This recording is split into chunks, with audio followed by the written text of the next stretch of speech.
So using telepathic communication, it enabled me to establish a link with the patient and engage him in dialogue. And this particular patient, as I say, is in Northern Europe, one of the Scandinavian countries. A lot of our clients are in North America. So it doesn't matter where they are. The technique is exactly the same. Connecting with this particular client, the first thing we did was to remove from him all those negative spiritual entities that were causing him such distress. And these are those spirit entities that you would, someone using religious language might call a devil or a demon. They are interdimensional beings. They are, their nature and origin is wide and varied. And this is why I record every single case, so that I've got a record of the different types of entity that we encounter. Some of them can be engaged in dialogue, others can't. And when we are under pressure, when Andrew and I are under pressure to get a heavy caseload dealt with quickly, remember he's got a full-time job, he can only do this part-time. So we'll go through our cases as quickly as possible using a tried and tested protocol and try not to miss out anything on our investigation. And we can do as many as 4 or 5 in an hour, the simple ones, okay? Someone who's been affected by a discarnate entity or an earthbound spirit can be dealt with very, very quickly. But these cases are far more complicated than that. Once we've dealt with the spiritual dimension, and they are spiritually bright and clear, then we have a look at the psychology, the psychological dimensions, the subconscious levels. And I will ask Andrew, the medium, do we have any self-created thought forms? And this is when you do the work we do, you realise just how powerful and just how creative the human mind is. Because whatever you think of can be created. And it's very, very rare for us to find a patient, a client, that does not have self-created thought forms. And they're usually positive, and they can be quite amusing because they are created from, usually in childhood, when a child is feeling vulnerable and under threat and wants to feel protected and safe and strong.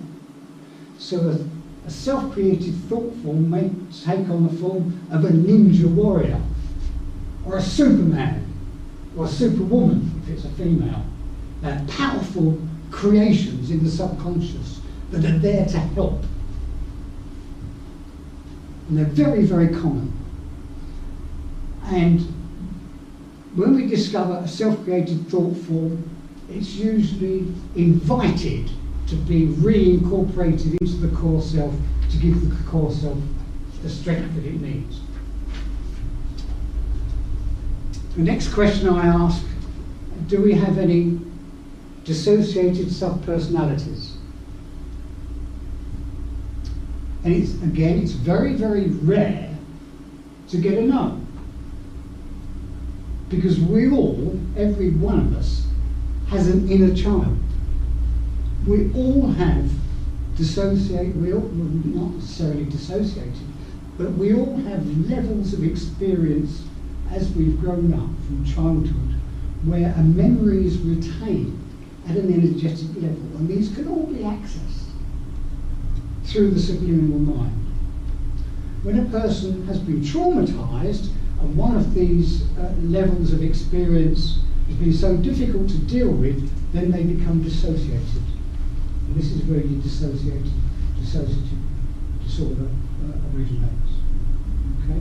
And before the term dissociative identity disorder was coined, the presenting of different personalities from the same person was seen as multiple personality. It's still the same thing, just a different name.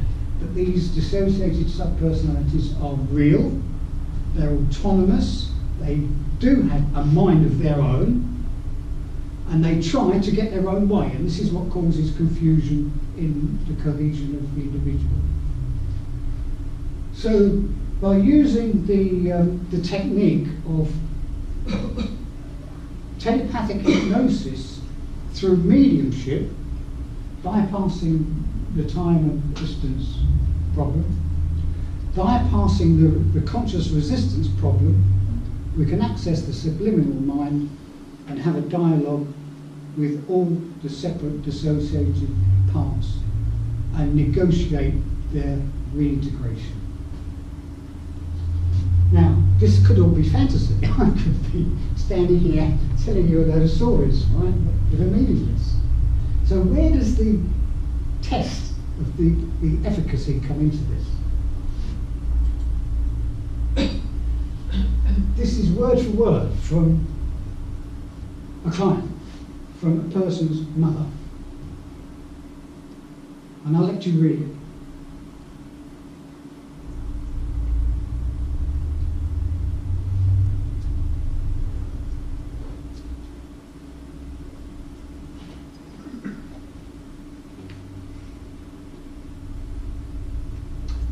And of course, I had the client's permission to share the case with you.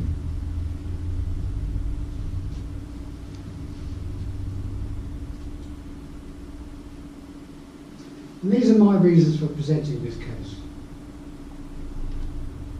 To raise awareness of the scientific validity of these methods.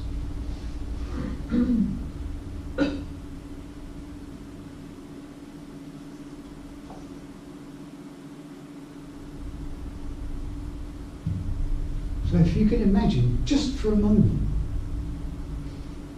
that every person who's admitted to hospital who's hearing voices and is diagnosed with psychosis or dissociative personality disorder, rather than putting them on lifelong medication, here's an alternative that works. This is just one case of many. The most recent one we were given was a woman in Germany, a 71-year-old woman, was brought to our attention by her daughter, who told us that her mother had a breakdown when she was 42 years old and was taken into hospital, diagnosed with paranoid schizophrenia, and she'd been suffering psychosis for the last 30 years.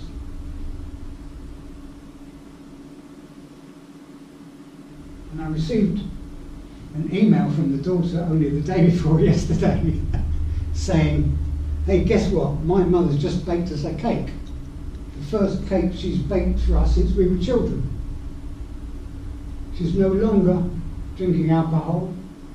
She's washed and dyed her hair. She's cleaned up the flat. And she's become our mother again.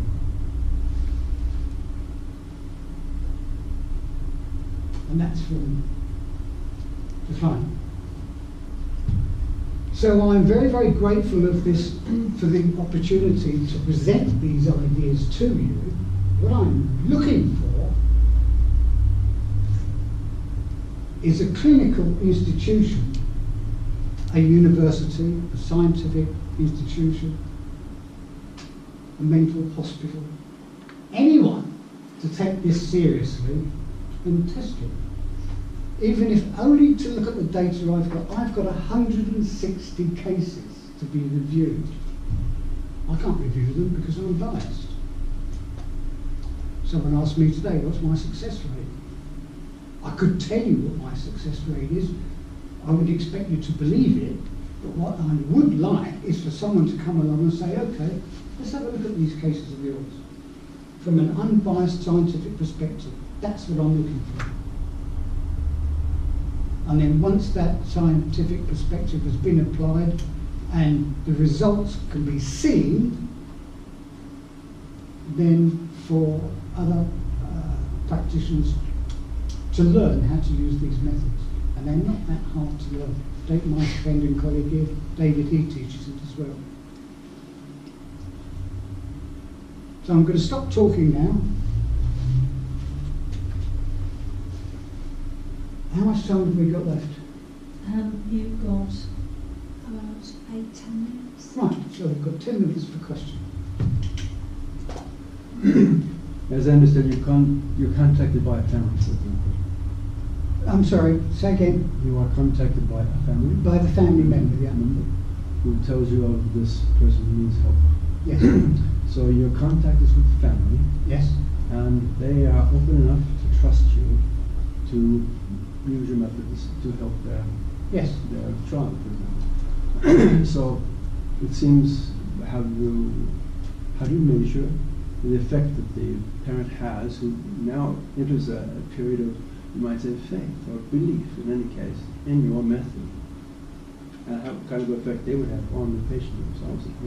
Correct.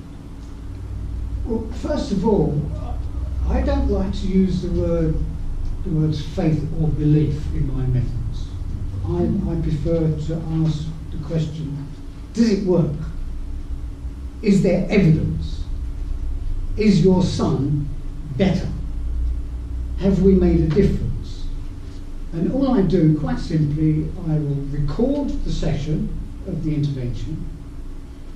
I will send a written report to the client, to the family member, and say, right, we have conducted a procedure for your son yesterday, and this is what we find. This is what we found. Itemise what we found, right? And send a written report. And I'll let that sink in. Okay? Then the next day, I'll send them a recording so they can listen to it. And I'll let that sink in, because it all takes time to accommodate and to process this information. These procedures come as a real shock to a lot of people. They don't expect to find this at all. So I'll leave it a few days. And I usually get a reply within a week telling me, and without asking them, I don't say, send me your feedback, I just leave it.